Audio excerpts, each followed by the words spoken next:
mengajak kepada seluruh pendengar yang berstatus sebagai anak, berbaktilah kepada orang tua, karena berbakti kepada orang tua adalah jalan menuju surga.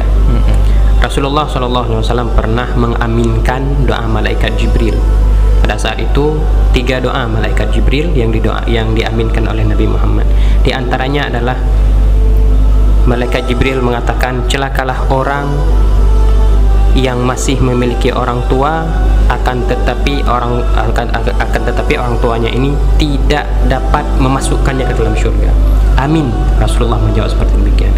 Nah, tersirat dari hadis ini hadis merupakan riwayat dari Ka'ab bin Ujrah, bahwa berbakti kepada orang tua adalah jalan menuju surga. Celaka bagi kita yang punya orang tua, artinya kita punya jalan untuk menuju surga, tapi kita tidak bisa masuk surga. Ini sangat celaka. Kenapa ada anak yang tidak bisa masuk surga padahal orang tuanya masih ada? Padahal dia punya orang tua, tapi orang tuanya ini tidak bisa memasukkannya ke surga karena ia tidak berbakti kepada orang tuanya. Nah, jadi intinya kalau kita ingin masuk surga, maka salah satu jalannya adalah berbakti kepada orang tua. Masya Allah, luar biasa. Baik, untuk Tunggu Rijal sebagai penutup dan pesan singkat di kesempatan hari ini. Orang tua adalah madrasatul ula bagi anak. Sebelum mereka mengenal lingkungan, mereka lebih duluan mengenal orang tua mereka.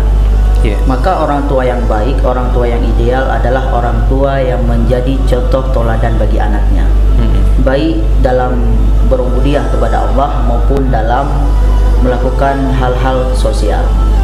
Itu yang pertama.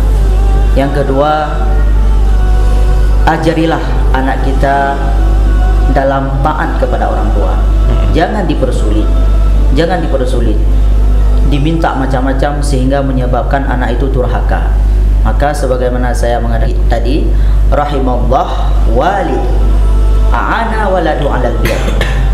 Artinya Allah Ta'ala memberi rahmat, mengasihi orang tua yang mengajarkan anaknya untuk berbakti kepadanya. Ajarilah anak kita, tolonglah anak kita dalam berbakti kepada orang tua.